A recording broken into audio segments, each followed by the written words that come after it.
My Lords, we now come to the third oral question. Lord Balshaw.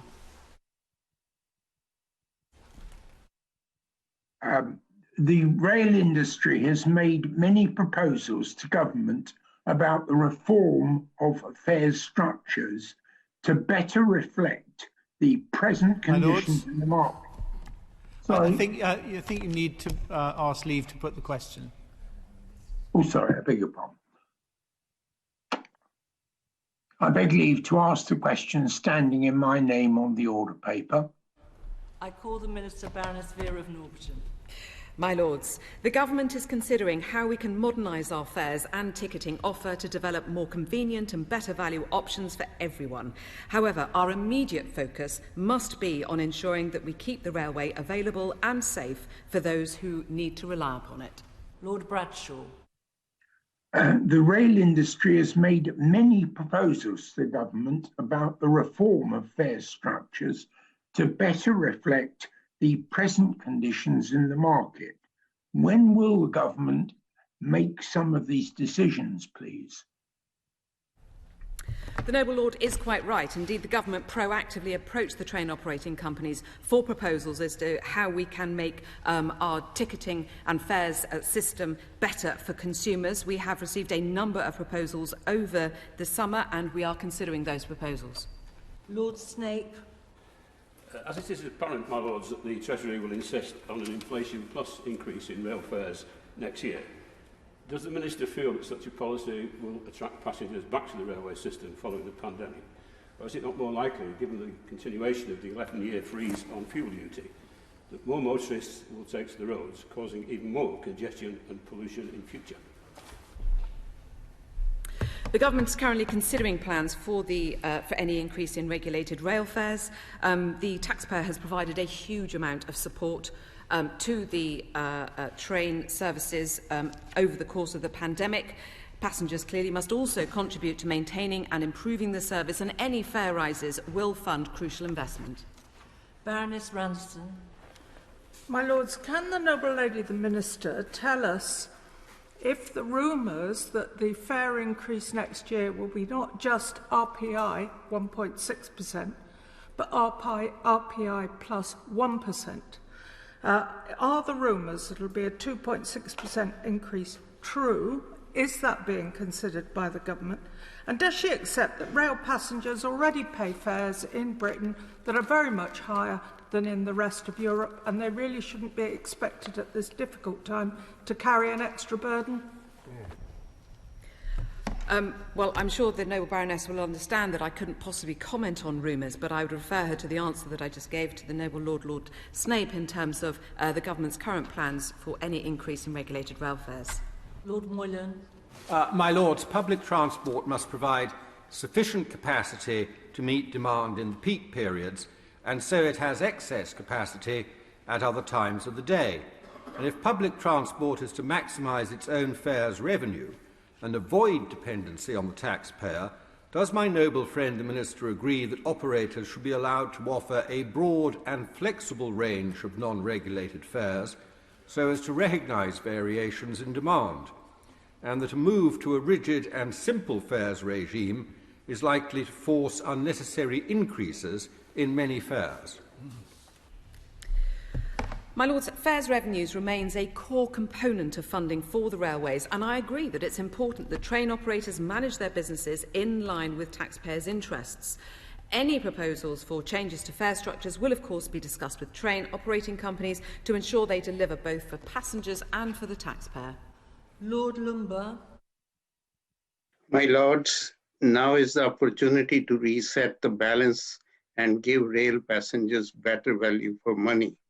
Can the Noble Lady, the Minister, tell us if they will look into the pricing of unregulated short journey tickets that increase yearly at a higher rate than longer journeys, leaving passengers paying more over time than they should? I would refer the Noble Lord Lumber to my response that I previously made to my noble friend, Lord Moynihan. What I will say is that the government is very clear that we want punctual and reliable train services, and we want them at a fair price. And that fair price must be fair to the taxpayer, and it must be fair to the passenger. Lord Rosser. In August, the government provided the money to enable people to have cut-price meals in order to help restaurants and other similar establishments recover from the loss of business as a result of COVID-19 by getting people to eat out again. Does the government have any similar plans for enabling people to travel at half price or a significant discount on our railways for a period of time as a means of encouraging people to travel by train again after the end of the current lockdown? The noble lord must be reading our minds, because of course there will be many things that we might want to consider doing once the course of the pandemic is clear, and once we are out of the other side, and once there are no restrictions on people's travel. And it may be that we introduce certain incentives, because we all know that travelling on public transport is the best way to travel. Lord Greaves. My lords, the Minister is being uncharacteristically coy in her answer to all these questions and saying nothing at all. She did say that the railways at the moment must be available and safe. They are available. They are extremely safe. But the danger is that when the COVID emergency comes to an end, people will not go back to the railways. Can she tell us what are the government's plans and what are they thinking about in order to get people back on the trains once that it's possible for everybody to go on them? Uncharacteristically coy. I'm not sure I've been called that before, but anyway. Look, the noble lord is absolutely right. We are at a situation at the moment where people's habits may change, and that means that they may form the habit of not using public transport. This is the same for trains, light rail, for buses, across our public transport system. Of course, the government is thinking very clearly and hard about the sorts of mechanisms that we can use, whether that be marketing campaigns, whether that be incentives, as I outlined to the noble lord, Lord Rosser, earlier.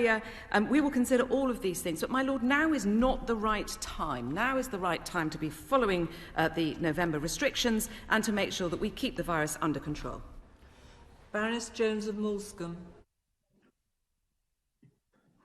This is an area that I can help the government on, because at the moment rail fares have been going up year on year, often above normal increases. But at the same time, since 2011, the people driving have actually paid less and less. So the cost of driving on our roads falls because there is no more fuel duty, and yet the cost of rail travel keeps rising. So one way to make the railways competitive again with driving would be to reinstate the fuel duty at a realistic level.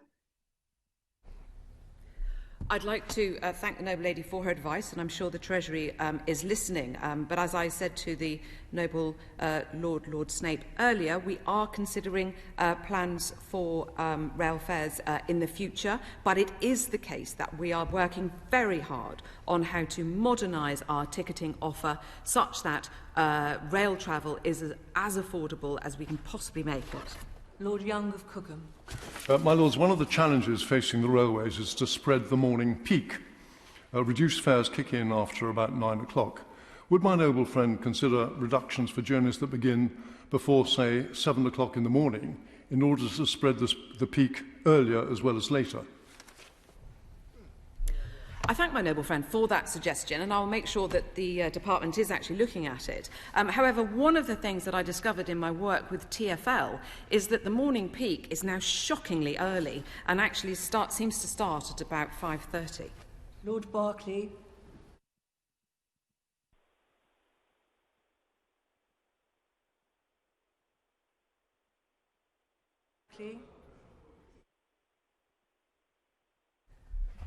My Lords, I think the noble lord is muted. We can't hear him.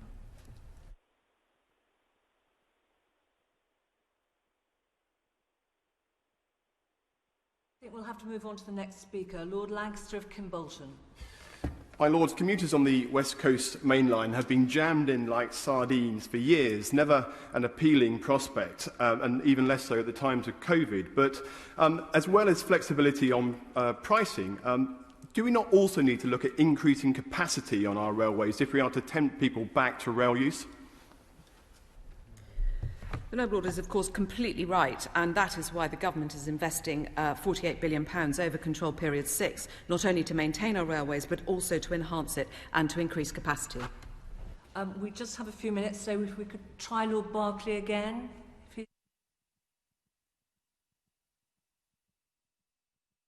No, in which case, my Lords, the time allowed for this question has elapsed.